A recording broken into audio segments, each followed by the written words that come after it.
नमस्कार साथियों। आपका हमारी वीडियो में स्वागत है। आज हम आपको लेके चलते हैं मुंबई में स्थित एलिफेंटा गुफा की ओर। ये जो हम लोग जो है बोट से जाते हैं वहाँ पर, क्योंकि वो समुद्र के बीच में है वो द्वीप, जिसको एलिफेंटा द्वीप के नाम से जाना जाता है।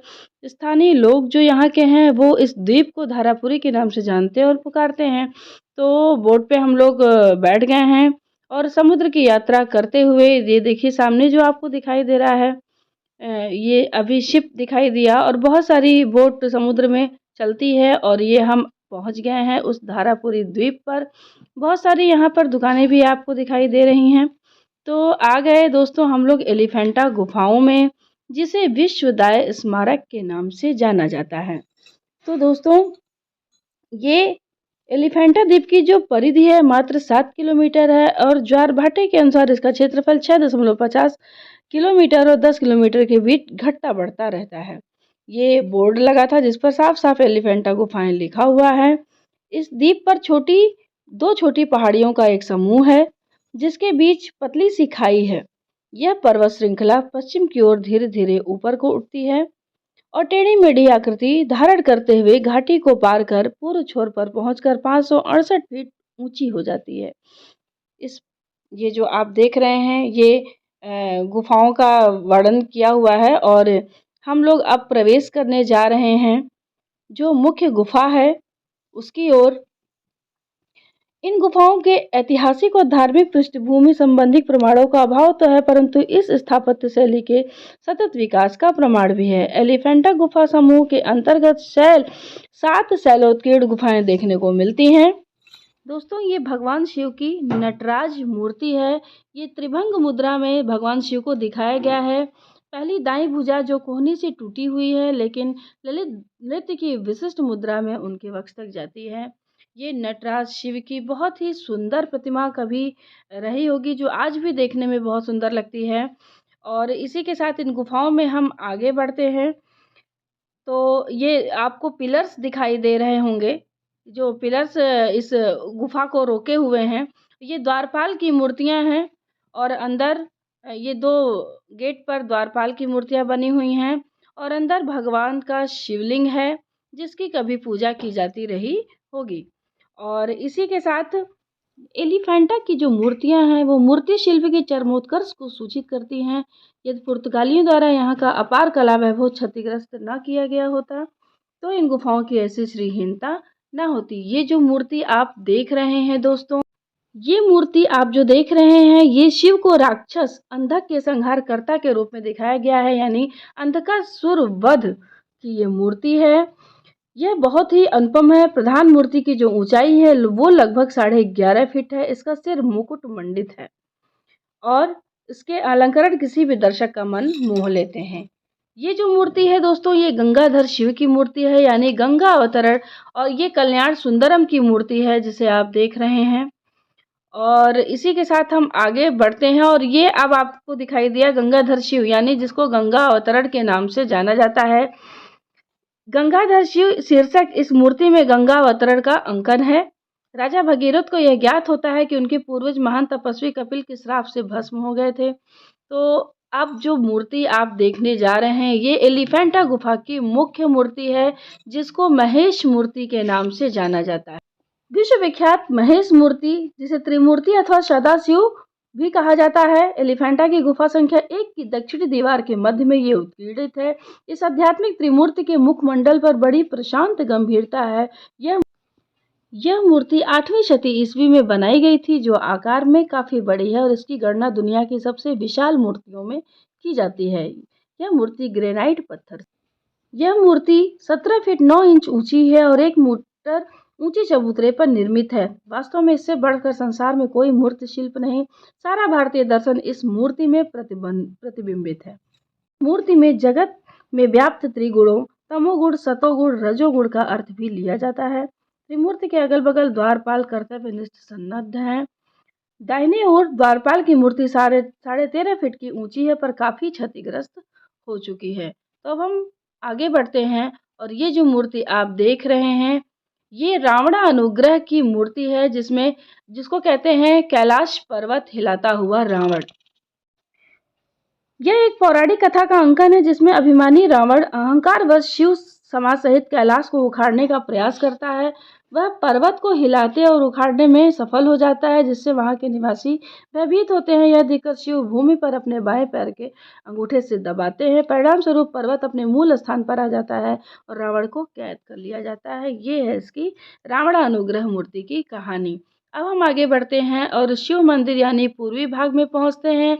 यहाँ पर साथियों अनेकानेक बहुत ही खूबसूरत खूबसूरत मूर्तियाँ हैं, जिसको देखने मात्र से लगता है कि क्या शिल्प रहा होगा उस समय।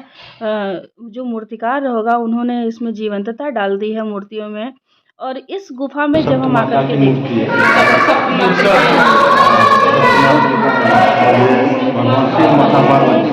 गणेश जी ये कार्तिकेय जी की मूर्ति, ये सब माताएं हैं, 7 माताएं हैं, सब माताएं हैं, भगवान शिव है, माता पार्वती है। यहाँ पे का जो मूर्ति शिल्प है वो ही बनता है। गुफा में स्थापत्य कला का प्रमाण जो है वो स्तंभ कमान ब्रैकेट देखने को मिलता है। स्तंभ ये अब हम दूसरी गुफा में आ गए हैं आगे बढ़ते हुए, और अंदर इसमें कुछ खास नहीं था। अंदर देखने में गई थी लेकिन मुझे कुछ खास उसमें दिखाई नहीं दिया। बाहर से आप इसे देखिए, छोटी छोटी गुफाएं हैं जो पिलर पे टिकी हुई हैं। बेसाल्ट पत्थर की चट्टानों को काट कर ये गुफाएं बनाई गई हैं। और यहाँ पर जो है इस टापू को एलिफेंटा जो नाम दिया था वो पुर्तगालियों के द्वारा दिया गया था। वे लोग जब इस द्वीप पर आए तब उस जगह उतरे जिसे राजघाट या राजपुरी के नाम से पुकारते हैं। इसके निकट उन्हें हाथी की एक भीमकाय मूर्ति देखने को मिली थी सन 1814 ईस्वी में। और ये है गुफा संख्या 3।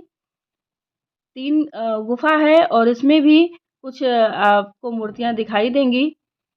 चलिए साथ में देखते हैं। राष्ट्रकूट कला का प्रतिबिंब है ये स्थापत्य जो है मूर्ति कला का। और इसमें सन 1814 ईस्वी में इस प्रतिमा का कंठ से आगे का भाग टूट कर गिर पड़ा था और कुछ दिनों के बाद उसका शेष भाग भी टूट फूट गया। कुछ दिनों तक तो उसके अवशेष यूं ही पड़े रहे। 1864 में प्रतिमा के टूटे खंड मुंबई लाए गए और क्वीन विक्टोरिया गार्डन, जो अब वीर माता जीजाबाई भोसले उद्यान के नाम से पुकारा जाता है, में कैडल हैवेट द्वारा जोड़कर खड़ा किया गया है। इसे अब वहां देखा जा सकता है। जो उस ये देखिए, ये जो अब हम आ गए हैं गुफा संख्या 4 में साथियों। इस गुफा में अंदर जाके देखते हैं। ये ध्यान वाली, यहाँ पर जो है क्या करते थे लोग उस समय, ध्यान करते थे, जिसको मेडिटेशन के नाम से जाना जाता है। भारतीय पुरातत्व सर्वेक्षण द्वारा एलिफेंटा गुफाओं को राष्ट्रीय महत्व का स्मारक दिनांक 26/5/1909 को घोषित किया गया। तत्पश्चात इन गुफाओं को यूनेस्को द्वारा 1987 ईस्वी में विश्व धरोहर सूची में शामिल कर लिया गया। मैं तो गई थी देखने दोस्तों, मुझे बहुत अच्छा लगा ये जो गुफाएं हैं। इस शैल उत्कीर्णित गुफा की जो परंपरा का विकास हुआ वो 3री सदी ईस्वी में मौर्य काल में हुआ था। इसका उत्कृष्ट उदाहरण बिहार के बराबर और नागार्जुनी पर्वतों में उत्खनित गुफाओं के रूप में दिखाई पड़ता है। यह परंपरा भारतीय उपमहाद्वीप के अधिकांश प्रदेशों में देखी गई है, लेकिन दक्षिण में इस परंपरा को स्थायी रूप मिला। महाराष्ट्र में शैल उत्खनित गुफा स्थापत्य पर शोध करने वाले वोल्टर स्फिंक्स के मतानुसार ये गुफाएं कलचुरी वंश के राजा कृष्णराज के शासनकाल में बनाई गई थीं। इस राजा ने 6ठी सदी ईस्वी में सत्ता ग्रहण की थी। इस बात के समर्थन में सैकड़ों तांबे के सिक्के इस द्वीप पर से मिलते हैं जो इस राजा के शासन काल के हैं। वास्तुकला के निरीक्षण और परीक्षण से बर्जेस इस निष्कर्ष पर पहुंचते हैं कि एलिफेंटा गुफाओं को 5वीं से 8वीं शती के बीच में राष्ट्रकूटों के सामंत शिलाहारों ने निर्मित करवाया था। फिर भी इन गुफाओं की जो निश्चित कालावधि है वो अभी भी रहस्यमय है। ऐसा माना जाता है कि विविध राजवंशों ने इस टापू यानी द्वीप पर राज किया, जिनमें कोंकण के मौर्य, बादामी के त्रिकुटक, शिलाहार, राष्ट्रकूट, कल्याणी के चालुक्य, देवगिरी के यादव और बाद में अहमदाबाद के मुस्लिम सत्ताधारियों, मराठाओं और अंत में पुर्तगालियों के हाथ में इस टापू की सत्ता थी। पुर्तगालियों ने इसे ब्रिटिश तख्त के हाथों में दे दिया। एलिफेंटा गुफा समूह के अंतर्गत 7 शैलोत्कीर्ण गुफाएं देखने को मिलती हैं जो एक मजबूत बेसाल्ट पत्थर में काटी गई हैं। इनमें से 5 तो पश्चिमी पहाड़ी में हैं और 2 पूर्वी पहाड़ी में काटी गई हैं। सुविधा के लिए भारतीय पुरातत्व सर्वेक्षण विभाग ने इन गुफाओं को 7 तक की संख्याओं की संज्ञा दी है। प्रथम 5 संख्याएं पश्चिमी पहाड़ी की गुफाओं के लिए प्रयुक्त की गई हैं और पूर्वी पहाड़ी की गुफा 6वीं और 7वीं गुफा के नाम से पुकारी गई है। इन गुफाओं के अलावा इस द्वीप पर ईसा पूर्व दूसरी शती में बनाए गए बौद्ध स्तूप के अवशेष भी देखने को मिलते हैं। पुर्तगाली काल की 2 तोप पश्चिमी पर्वत पर दिखाई देती हैं। एलिफेंटा की गुफाओं में केवल प्रथम गुफा ही स्थापत्य मूर्ति शिल्प की दृष्टि से सबसे महत्वपूर्ण है। ये सबसे बड़ी और आकर्षक भी है। यह गुफा उत्तर रुख की है, जिसमें 3 प्रवेश द्वार हैं, उत्तर पश्चिम, उत्तर पूर्व और पश्चिम। मध्यवर्ती जो हॉल है उसमें 6 स्तंभों की 6 पंक्तियां हैं। अनुपात, शैली और स्थिति में एलिफेंटा के इस शैलकृत मंदिर के स्तंभ धूमर लेड के स्तंभों की तरह हैं। धूमर लेड की भांति एलिफेंटा का यह मंदिर भी विशाल मूर्तियों से अलंकृत है। गुफा में स्थापत्य कला का प्रमाण मुख्यतः स्तंभ, कमान और ब्रैकेट पर देखने को मिलता है। स्तंभ सामान्यतः घनाकार है, जिसके ऊपर गोलाकार में आधार दिया हुआ है। विशाल हाल के उपरांत इस स्थापत्य शैली का प्रमुख तत्व चौरस आकार के मंदिर देखने को मिलता है, जहां अंदर शिवलिंग दिखाई दिया और यहाँ पर जो है दोस्तों सीढ़ियों से चढ़कर पहुंचा जाता है। मुख्य गुफा के पश्चिम में एक विशाल जलाशय है, जिसे चट्टान में खोदा गया है।